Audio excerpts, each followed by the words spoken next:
So we're going to get started today in a tabletop position.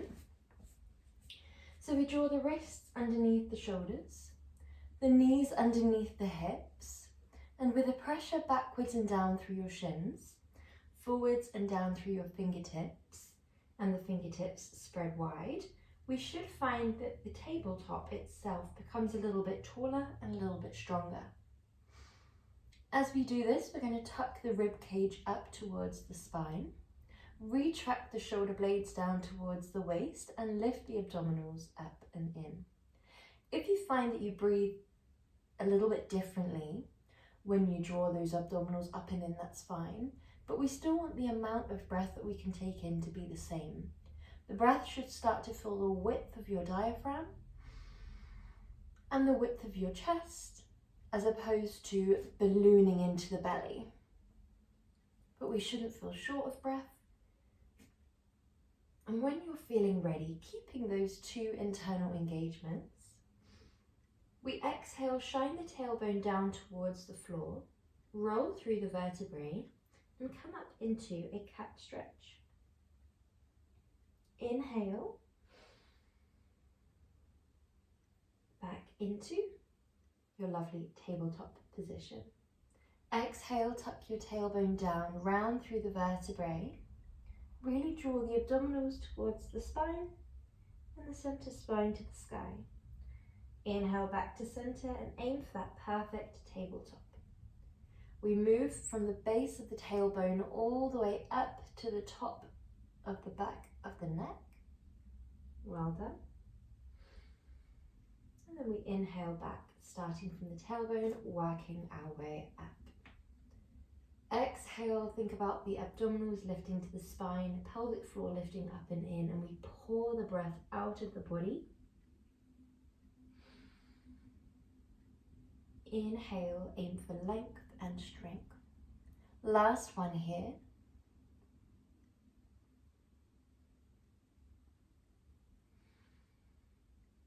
Well done. From here, we're going to go into our next movement. Really, really gentle, nice and simple. We just exhale, opposite arm, opposite leg in opposing directions, and then travel back. We would like the weight of the body to be down through the stable arm and leg, so that these arms and legs that are drawing out can be relatively weightless. Exhale away, inhale back. Really think about that lift of the abdominals. The hips are squared off. And this means that we are not dropping into the hip of the side that is down, either in sending it to the side and also not dropping it down closer to the ground. So we keep that perfect squared off pelvis the whole time. Exhale away. Now if you feel super duper comfortable here, then you might inhale away, exhale lift. Inhale lower, exhale back.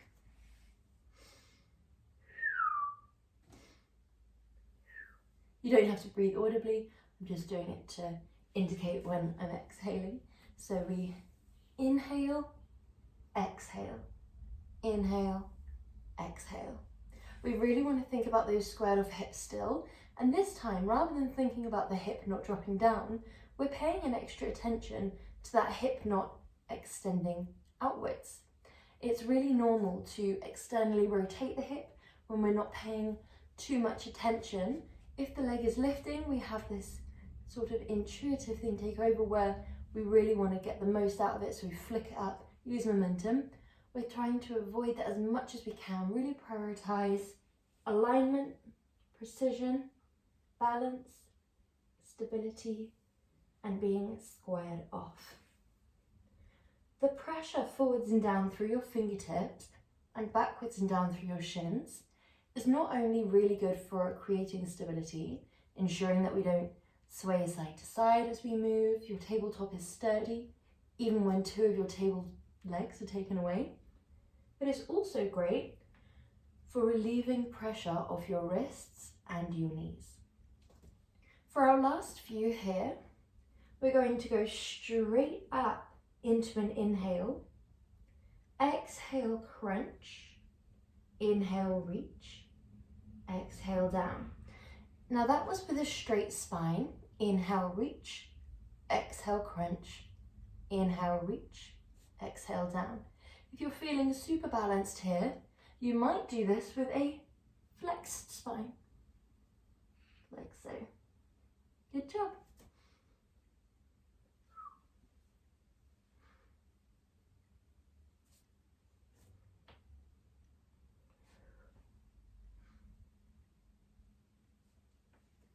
Well done, guys. Last few.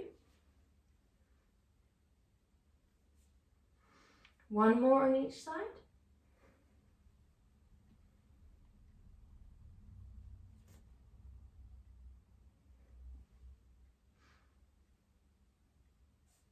Good job.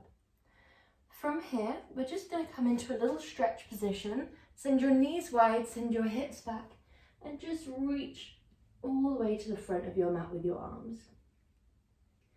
You might sway side to side just to move through the hips and stretch even more so through the shoulders.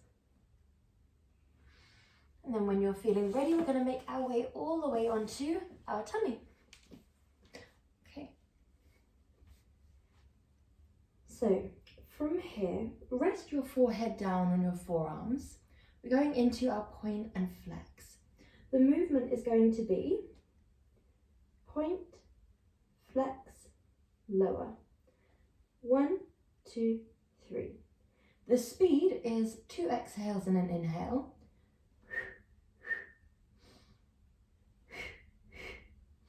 Like so. When you're feeling ready, exhale, exhale, inhale, lower. Breathe out, breathe in. A double exhale can be continuous or staccato, so it could be or a bit more fluid or a bit more broken, essentially. We really want to prioritize the length of the legs. So really thinking about touching those toes towards the wall behind you. Your whole legs are activated here. Well done. As the leg kicks, it's driving from the hamstring. So we're not lifting from the hip here. The front of the thigh is glued to the floor and the knee hinges up, up and down. 1, 2 and 3. There's a really strong stability in your upper body. So your pelvis is glued to the floor, but the abdominals are lifted away from the floor, as if there's a little penny coin underneath your belly button and you're just trying to pull away from it because it's cold. This means that when we move that leg forwards, even with its force, we're not going to be rocking backwards and forwards with the shoulders, with the back. Instead, we're completely stable in the upper body and the whole movement is isolated to the lower body. Last 2. Last 1. Lovely job. From here, we are going into a movement where we hinge from the hip, and this is going to be our swimmers.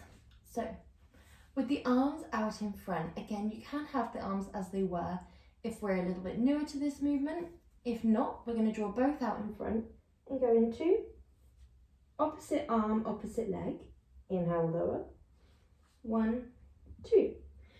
After we've done 2 of these, we're going to, after we've done 12 of these rather, we're going to hold and then pulse.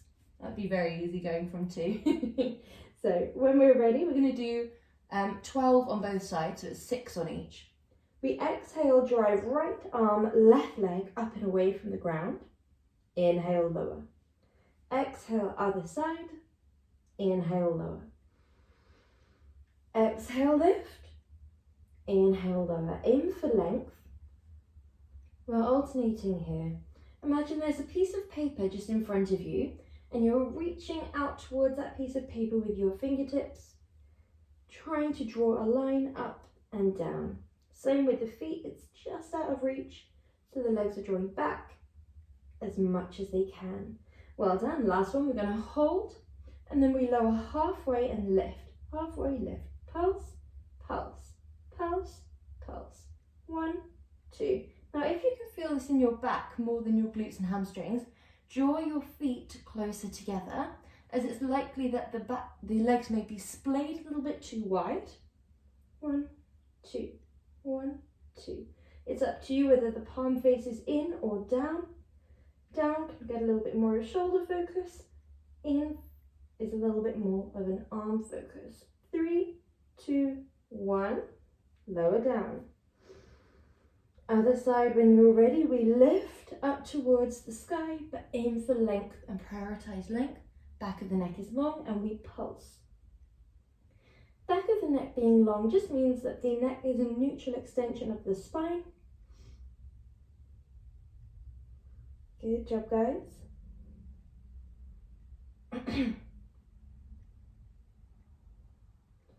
5, 4, 3, 2, 1. Well done. Good job. Draw your arms down by your side and make your way onto your side. So we're starting off with a leg movement here. So we're going to stack our hips, stack our shoulders, and really focus on this bit here being lifted away from the ground. It doesn't matter if it is touching the ground, that's absolutely fine, as long as we have the muscles driving away. Hand is on the hip, base, sole of the foot aligns with your tailbone, top leg extends long. So, we are going to imagine that we are wading the leg through the consistency of custard here. So, with a dorsiflexion in the foot and the heel reaching away from you whilst the hips remain stacked, we drive that leg forwards. We point that leg and then wade back.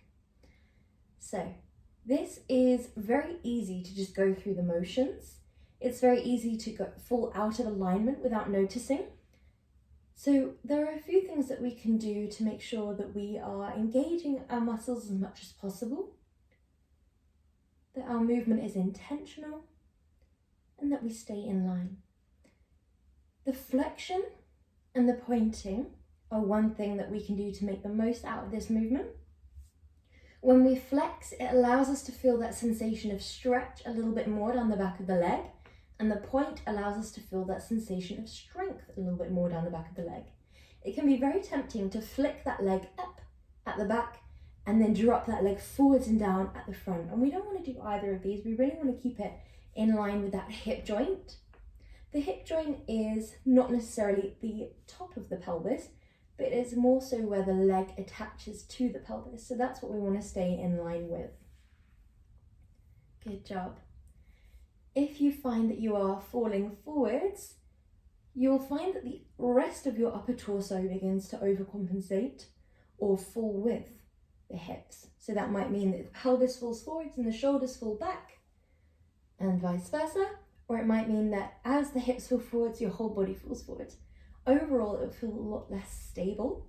So we really want to make sure that we focus on the upper body stability, the lifting in the pelvic floor, abdominals and obliques, the stacking of the shoulders and the hips, and the alignment of your spine, not just in the way that we are not dropping here or lifted here, but also in the way that we are not craning forwards and then extending backwards. We're really solid, really straight as that leg is moving forwards and back.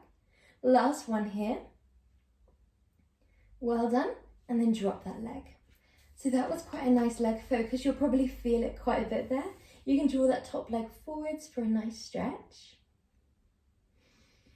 Inhale in. Well done. And then making your way up, we're going to go into a nice little rotation. So your top arm lifts, your shoulders are down and away from your ears, and your top leg can be long if that feels right for you. You could also lift your hips. Alternatively, you could be here. So it's up to you. We're going to exhale, rotate that arm underneath the body, and then lift that leg, and then lower. If we were in the leg extended variation, that would look more like this. Exhale, if we were in the hips lifted version, that would look more like this. Exhale, inhale, exhale, inhale. If we were in the legs bent variation, exhale, inhale, exhale, inhale. So there's a few ways that we can go about this movement. If you would like to do just the leg raise and not the hip raise in option 1, that's also fine. You probably won't feel it quite as much. That a hip raise with the leg raise is very effective. Option 2.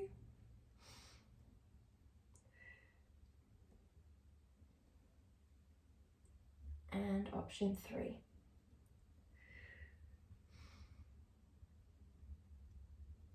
In option 3, we have that added challenge of stability. When we rotate, we really think about that leg staying as stable as it can. In all of the movements, we are thinking about the rotation being only as much as your breath guides you to. So rather than twisting as deep as we can, we're simply relaxing down with the breath, threading through.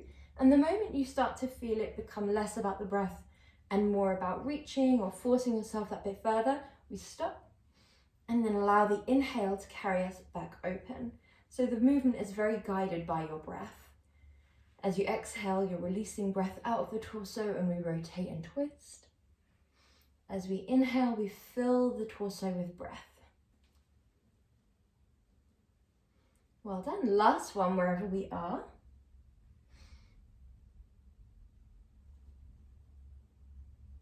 Good. Well done. And then whenever you're feeling ready, we're going to make our way onto the other side. So we're starting off in our lovely leg kick forwards. So we start with the hips stacked, shoulder blades retract, rib cage tucked down, abdominals lifted, obliques lifted, and pelvic floor lifted.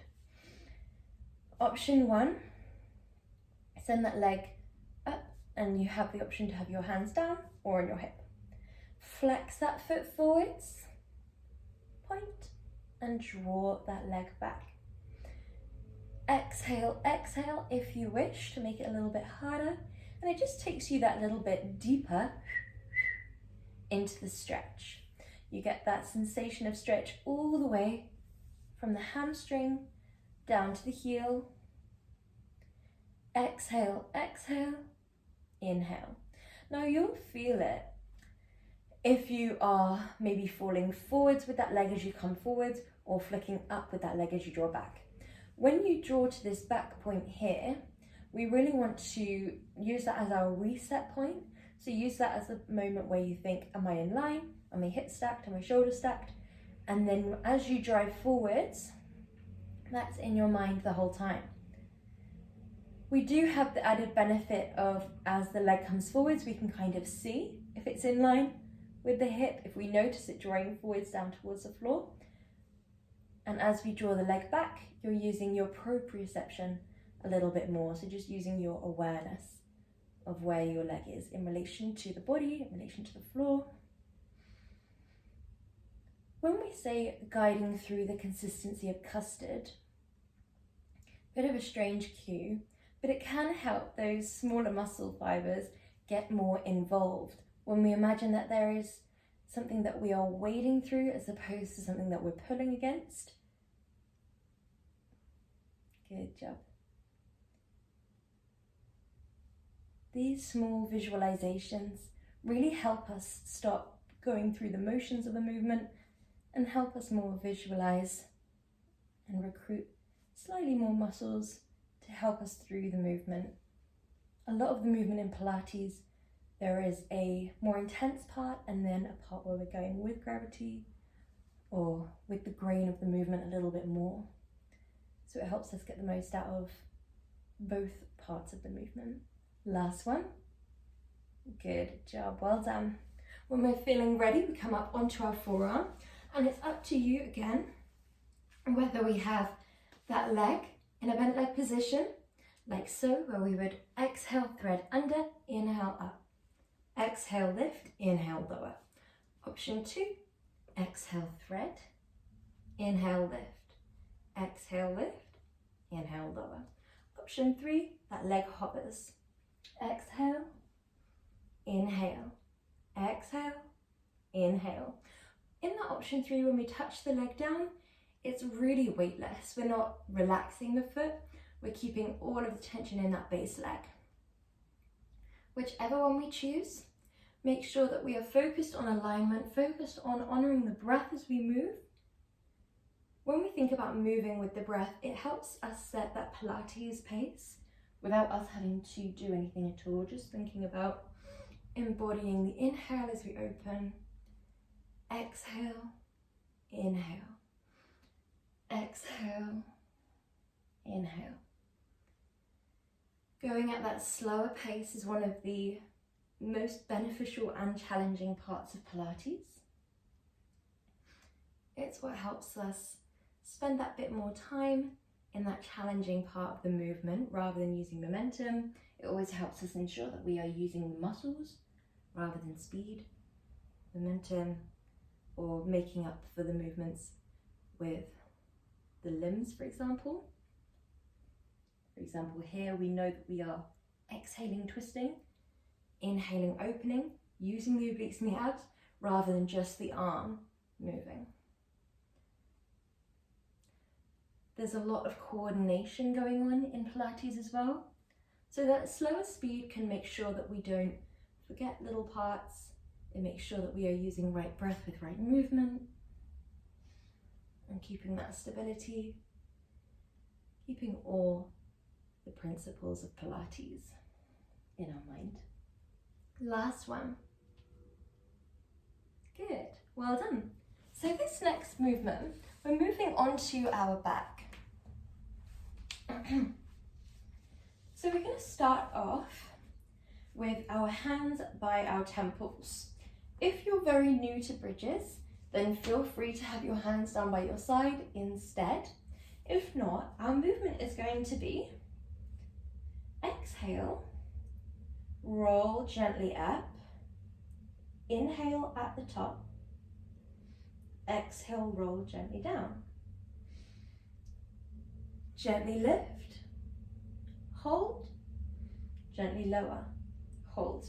So once again, that is exhale, lift, inhale, hold, exhale, lower, inhale, hold, exhale, crunch, inhale, hold, exhale, lower, inhale, hold.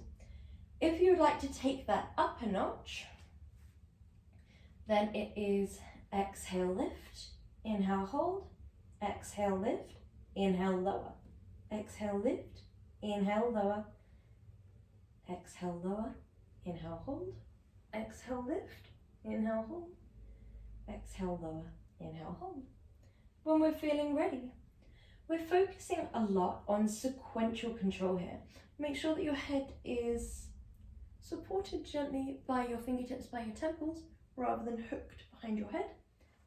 We're going to press into the heels, which are about a foot's distance away from the glutes. The knees are a fist's distance from one another. We roll sequentially through the vertebrae, and we inhale, hold at the top. We exhale, sequentially lower back down. Inhale at the bottom. We exhale, sequentially lift through the spine as much as you can, but really focus on keeping length there. Inhale, hold. Exhale, lower. Inhale, hold. Exhale, roll up. If you're on option 2, at the top here, we exhale, lift.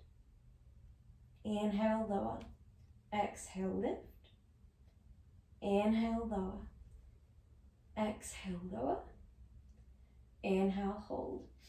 Exhale, lift. Inhale, hold. Exhale, lower. Inhale, hold. If you'd like to make the pace a little bit more speedy, then you can. Exhale, lift. Inhale, lower. Exhale, lift. Inhale, lower.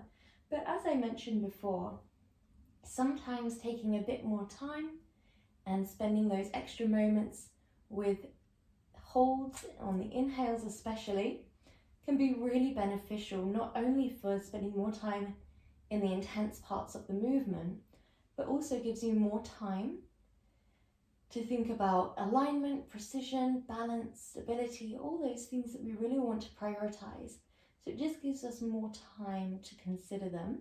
And there's also 2 moments in that former one where we have those slightly longer pauses, where we're resting, where we're sort of on the ground, inhaling.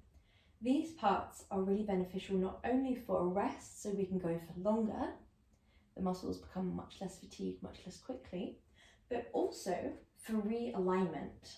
So if you notice that when you came down from the bridge, one shoulder was lower than the other, it gives you this moment to just re-establish length, squared off shoulders and pelvis, and then go into your next repetition. This is a whole body movement, but we really want to focus on the core when we're doing this. It can be really easy to focus on this movement as more of a back body movement, especially when we're in that bridge. But we really want to think about tucking the pelvis, pressing the abs to the back, pressing the back to the floor before we peel the back off the floor. Abs stay glued to the spine, really locked in, so we're not just relaxed and sucking in. We are pulling belly button to spine and we're locking it in, so the abdominals are engaged. Once we have that, the whole bridge will feel a lot more stable. We will need other elements as well, such as our foot pressing down, our shoulders pressing down, our spine straight from from shoulders to knees. But yeah, that abdominal engagement is really, really helpful for an overall strong bridge. Last one here.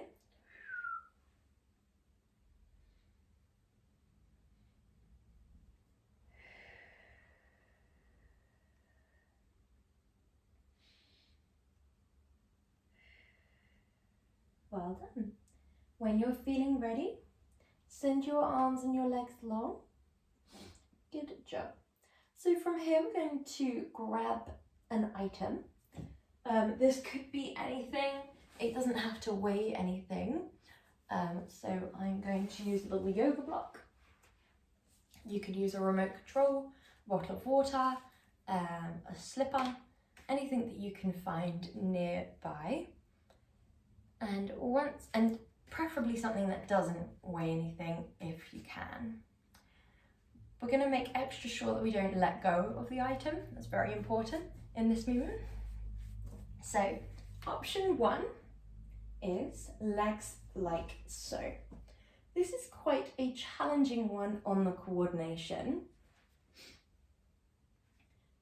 We exhale, move one leg and the arms at the same time, like so. Once you're here, you've reached the end of your exhale. We're going to take a second little exhale and then inhale back. So the arms and the legs move at the same time. And then inhale back, like so. Really focus on the abs to back, back to floor pressure here. So that's a 2-way imprint. Option 2, same again.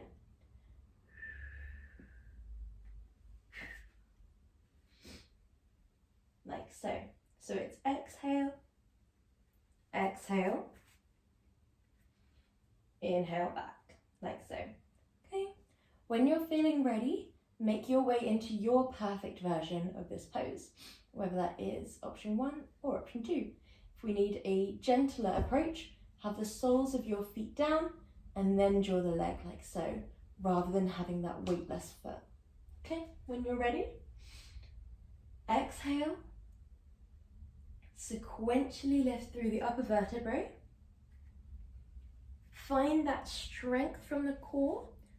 We're not just using momentum. We are thinking about a slow, controlled lift. Wherever we can, I know it's difficult to sometimes fit the item through, especially if we're using like a Pilates ball or something, but wherever we can, try and make sure that that knee doesn't come any closer towards you than a perfect stack over the hip. And again, we don't want the leg to be extended like so. That's going to make it gentler. We really want to think about a perfect 90-degree angle, so your abdominals really have to work to pass it through and draw it back. Okay, exhale, exhale, inhale, exhale, exhale, inhale.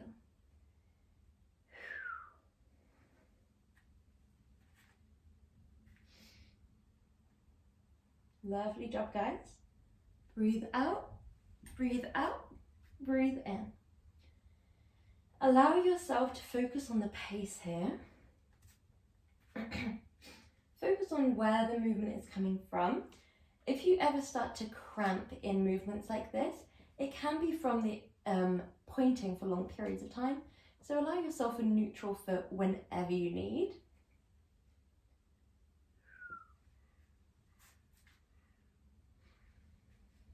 One of the beauties of Pilates is because we're moving with the breath so slowly, your muscles are always being nourished. Often when we do fast-paced movements, the breath that we're taking in is not sufficient enough to keep up with the movement and nourish the muscles essentially, so they fatigue very quickly. Whereas when we're doing Pilates, we're always constantly inhaling in, exhaling fully out, which means you can usually go for a bit longer than you could if you were doing, I don't know, a very fast-paced movement, very short of breath.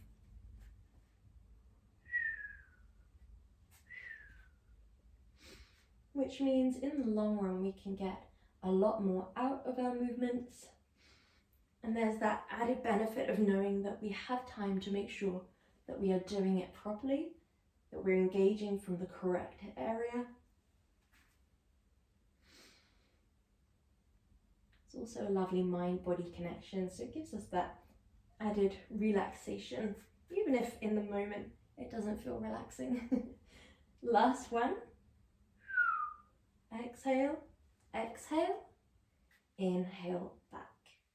Well done. Send your arms and legs along. Imagine that you are the rope in a tug of war.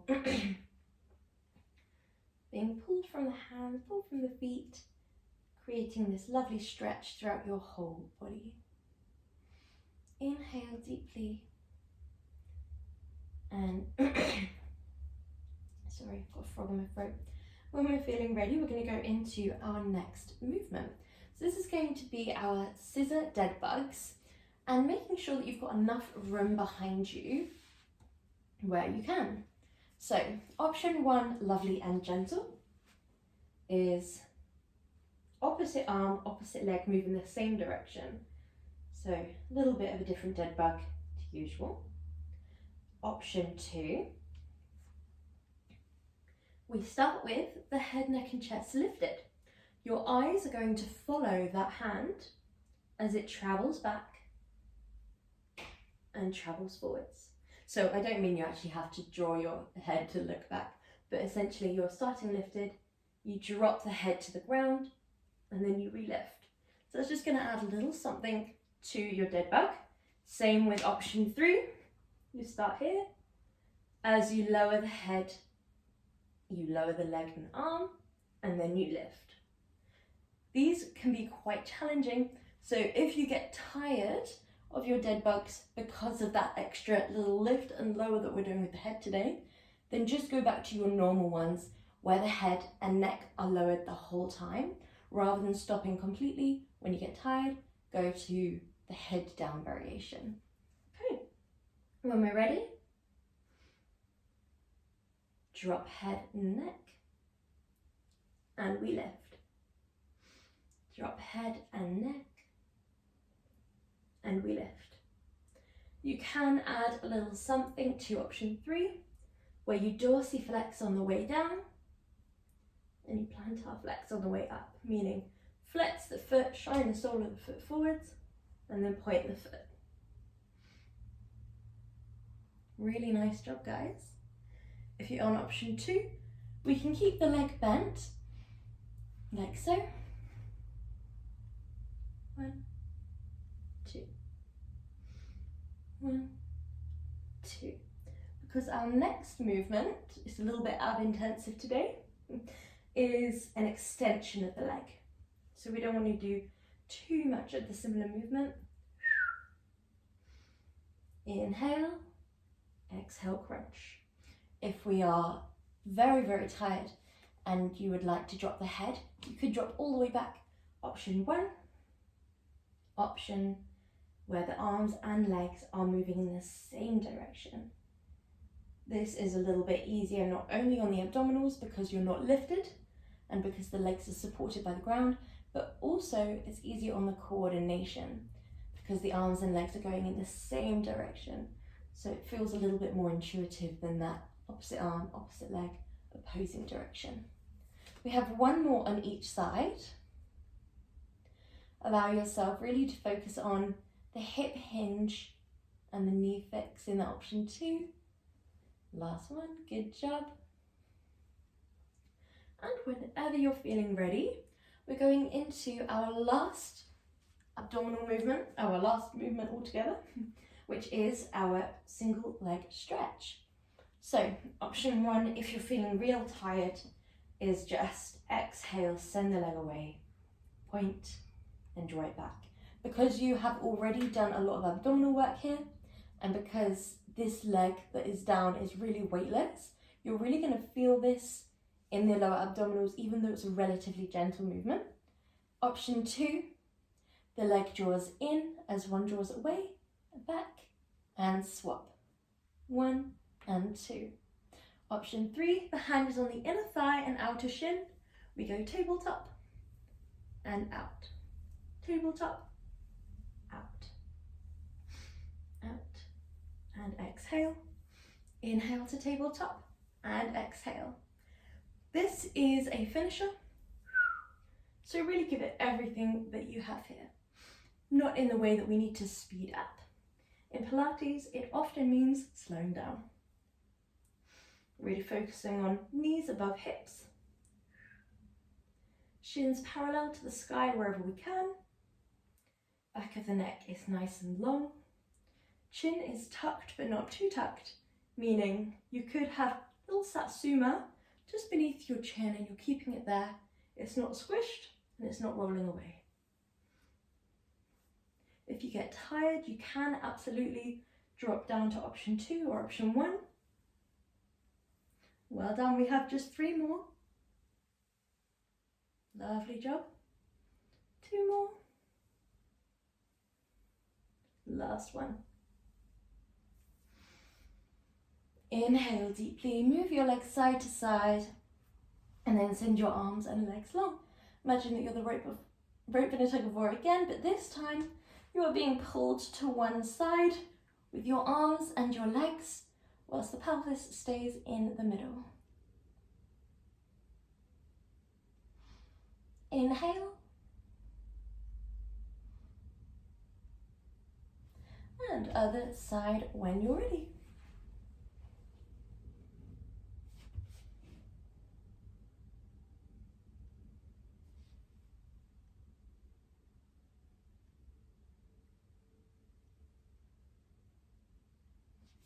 Well done. Back through center and making your way up into a comfortable upright position. We're going to draw one arm up and over for a nice gentle side stretch.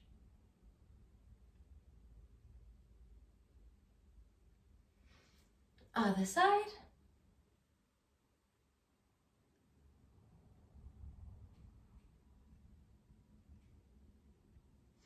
Arms come behind you, interlace and open your chest.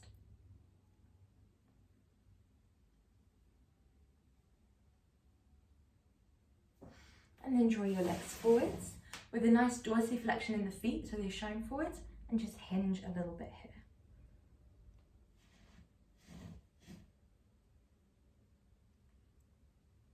Well done. You are all done. Good job.